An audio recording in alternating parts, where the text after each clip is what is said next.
Hi 4BT. Chapters 18, 19 and 20 today of David Walliams' Billionaire Boy. Yes, 3 whole chapters I'm going to read to you today. I last asked you what you thought the alliteration meant at the end of chapter 17, where it said, "A wicked wind whipped through the playground." I've not heard any answers yet, so I'm not going to discuss it just yet. I'm going to wait to see if I get some replies. Kyron, I can see that you're keeping up with this reading though, and you're way ahead of everybody else, but I can see lots of you are also joining in with this reading, which is fantastic. Right, chapter 18. Have we got any vocabulary? Yes. Petition. If you sign a petition, it's because you are trying to collect signatures to get something done. Okay, you don't agree with it, so you want something to happen. To be reinstated is to get your job back. Demonstratively, it's kind of like you're doing it in a way to prove a point, okay? Almost like it's very businesslike to do it. And a mural is a painting. Right, the Vortex 3000. Lauren didn't think the petition to get Miss Spite reinstated was going to be popular, and she was right. By the end of the day, Joe had only got 3 signatures. His, Lauren's and Mrs. Traff's. The dinner lady had only signed it because Joe had agreed to try one of her hamster dropping tartlets. It tasted worse than it sounded. Despite having what was essentially not much more than a blank sheet of paper, Joe still felt it was worth presenting his petition to the headmaster. He didn't like Miss Spite one bit, but he didn't understand why she had been sacked. Despite everything, she was a good teacher. Certainly a lot better than Nanbread or whatever his stupid name was. "Hello, children," said the headmaster's secretary brightly. Mrs. Chubbs was a very fat, jolly lady who always wore glasses with brightly coloured frames. She was always sitting in the headmaster's office behind her desk. In fact, no one had ever seen her stand up. "Why are we here to see We are here to see the headmaster, please," declared Joe. "We have a petition for him," added a supportive Lauren, holding a piece of paper in her hand demonstratively. "A petition? What fun!" beamed Mrs. Chubb.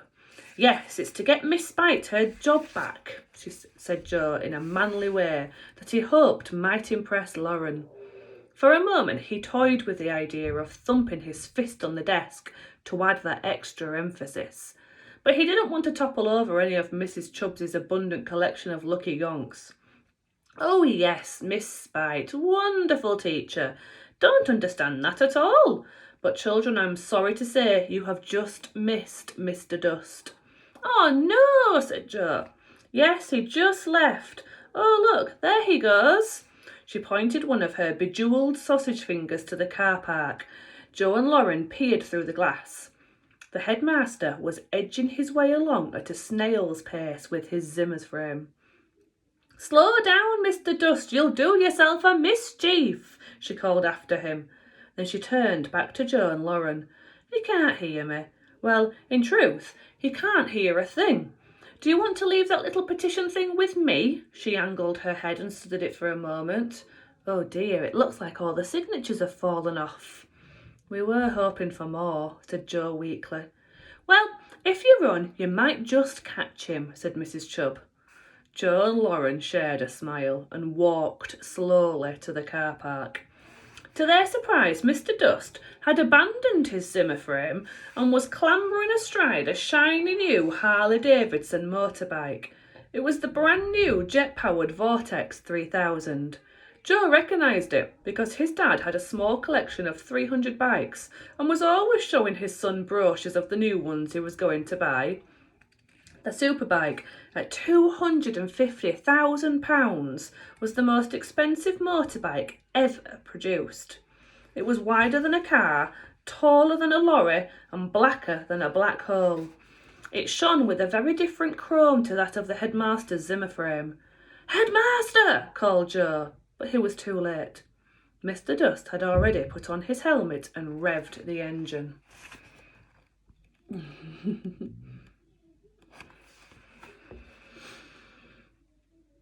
He put the beast into gear and it roared past the other teachers' humble cars at 100 miles an hour. It went so fast that the headmaster was clinging on by his hands, his little old legs dangling up in the air behind him. "Yippee!" cried the headmaster as he and his preposterous machine disappeared off into the distance, becoming a dot on the horizon in a matter of seconds. "There's something very strange going on here," said Joe to Lauren.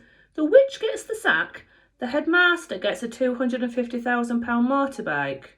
"Joe, you're just being silly. It's just a coincidence," laughed Lauren. "Now, am I still invited for dinner tonight?" she added, rapidly changing the subject. Yeah, said Joe eagerly. "How about I meet you outside Raj's in an hour?" "Cool, see you in a bit." Joe smiled too and watched her walk away. But that bright golden glow that surrounded Lauren in Joe's mind was beginning to darken. Suddenly, something felt very wrong. Now, Williams has again ended another chapter in a very dark way. First of all, it was a wicked wind whistling, and now the glow is darkening. I think it's going to happen. Oh, lovely. Chapter 19 is called A Baboon's Bottom. "Maybe your headmaster is simply having a midlife crisis," pronounced Raj. Stopping off at the newsagent's shop on the way home from school, Joe had told Raj about the curious events of the day. "Mr. Dust is about 100. It's got to be more than midway through his life," said Joe. "What I mean, clever clogs," continued Raj, "is that perhaps he was just trying to feel young again." "But it's the most expensive motorbike in the world. It costs £250,000. He's a teacher, not a footballer. How could he afford it?" proclaimed Joe. "Oh, I don't know. I'm no detective like Miss Marbles or the great Sherlock Holmes," said Raj before looking around his shop and lowering his voice to a whisper. "Joe, I need to ask you something in the strictest confidence." Joe lowered his voice too. "Go ahead." "This is very embarrassing," whispered Raj. "But do you use your dad's special toilet paper?" "Yeah, of course, Raj. Everyone does." "Well, I've been using his new one for a few weeks now." "Ah, the mint-flavoured bum wipes?" asked Joe.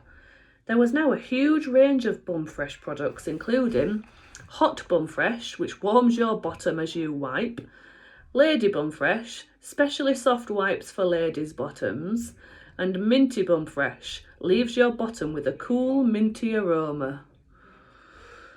"Yes, and," Raj took a deep breath, "my bottom has come up all, well, purple."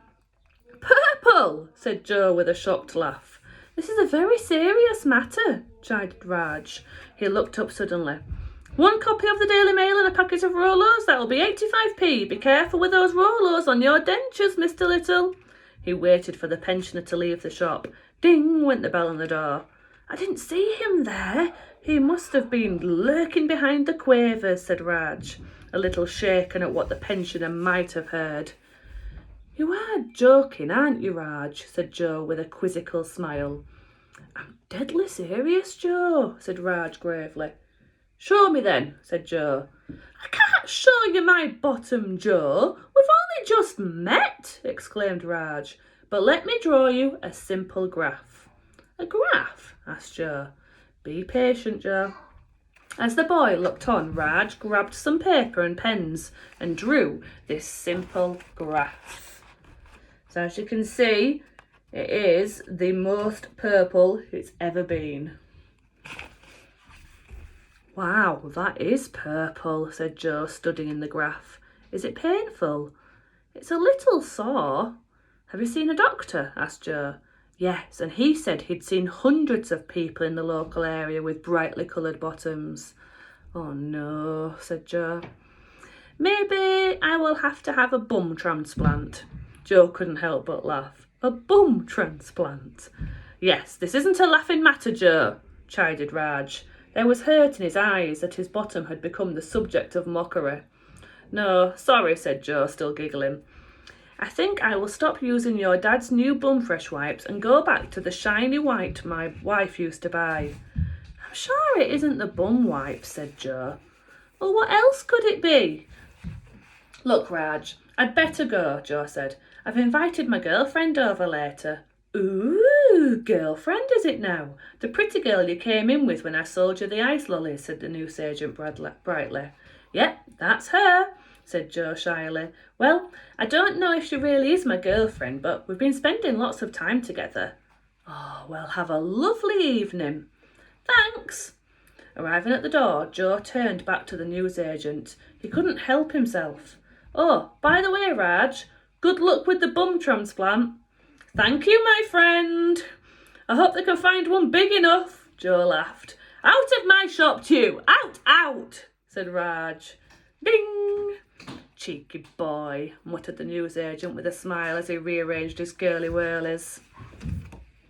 And chapter 20. Boys, I'm just reading to my class. What? You going to come and sit in here and listen? No, Mummy, Jacob's. I'm reading to my class, so you are being filmed. Why can you ring that bell? Yeah. This is all going on YouTube. Ah, you would have filmed it in me, Elliot.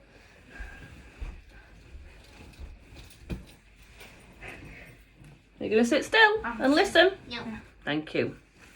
Chapter 20. Do you want to read a bit? Yeah. Or you want to listen? Can I Want to read a bit? Can A I? beach ball rolled in hair. Go on then. Bumfresh towers pulsated with music. Coloured lights spun in every room. Hundreds of people swarmed around the house. This was a party that was going to get complaints about the noise from people in Sweden. Joe had no idea there was a party at the house tonight. Dad hadn't mentioned anything at breakfast, and Joe had invited Lauren over for dinner. As it was Friday night, they could stay up late too. It was going to be perfect. Maybe tonight they could even get a kiss and gross. Gross, I know. Sorry, I had no idea about all this, said Joe as they approached the giant stone steps at the front of the house. It's cool, I love a party, replied Lauren.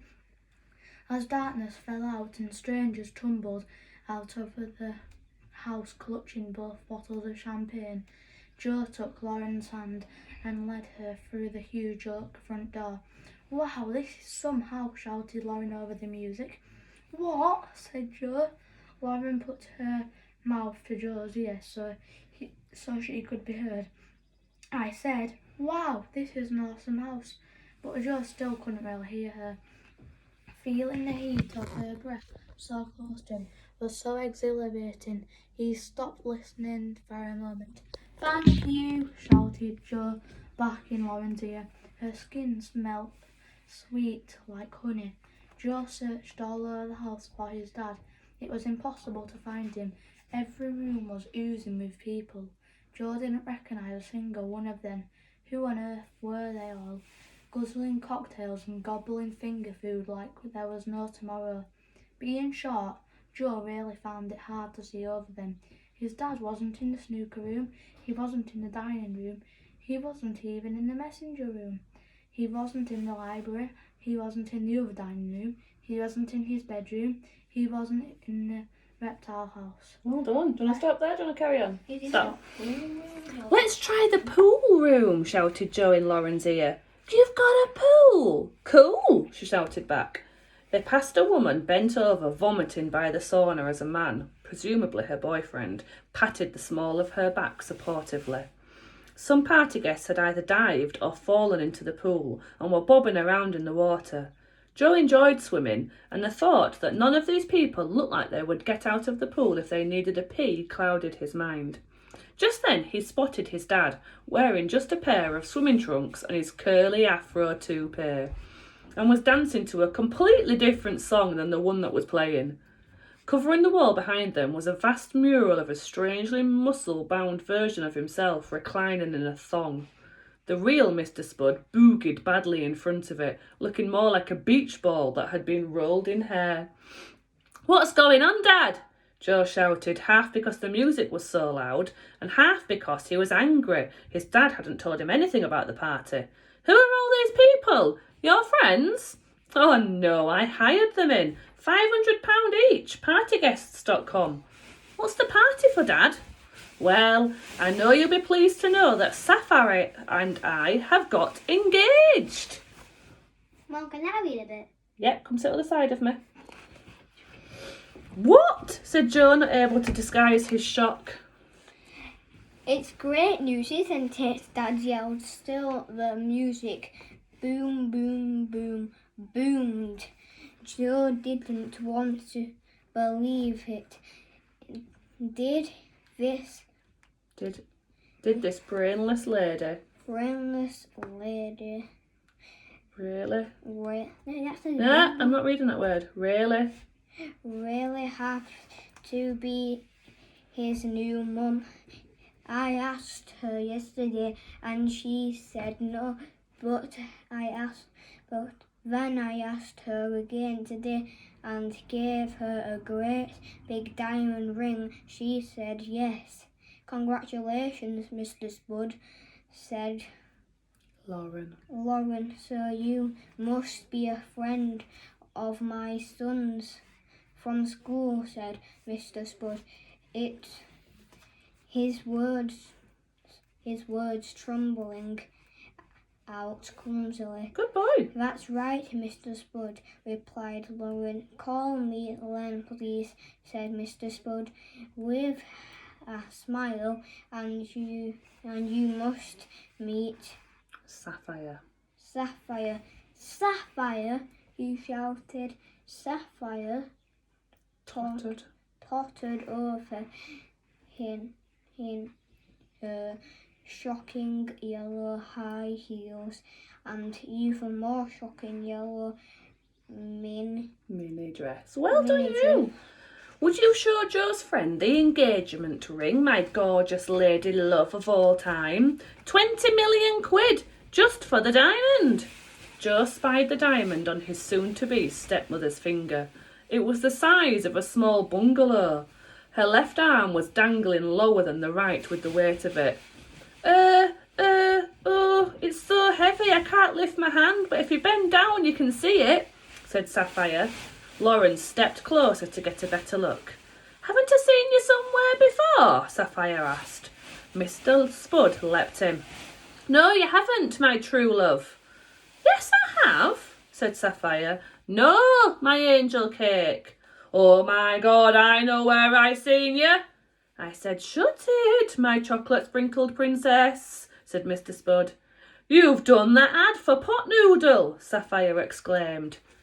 Joe turned to Lauren, who looked at the floor. It's well good, you know, the one, Joe, continued Sapphire, for the new sweet and sour flavour, the one where she has to do karate to stop people from nicking it. You are an actress, spluttered Joe. The advert was coming back into focus in his mind. Her hair was a different colour, and she wasn't wearing an all-in-one yellow catsuit, but it was Lauren all right. I better go, said Lauren. And did you lie about having a boyfriend too? Demanded Joe. Goodbye, Joe, said Lauren, before weaving past the guests in the pool room as she ran off.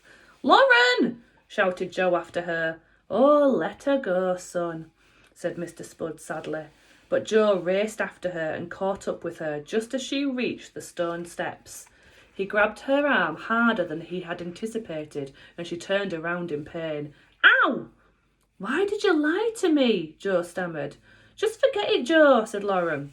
She suddenly seemed a different person. Her voice was more posh now and her face less kind. The twinkle in her eye had definitely gone, and the glow around her had turned into a shadow. You don't want to know. I don't want to know what? Look, if you must know, your dad saw me on that pot noodle advert and called my agent. Said you were unhappy at school and paid me to be your friend. It was all fine until you tried to kiss me. She skipped down the steps and ran off down the long drive.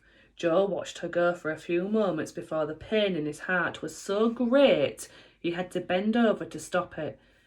He fell to his knees. A party guest stepped over him.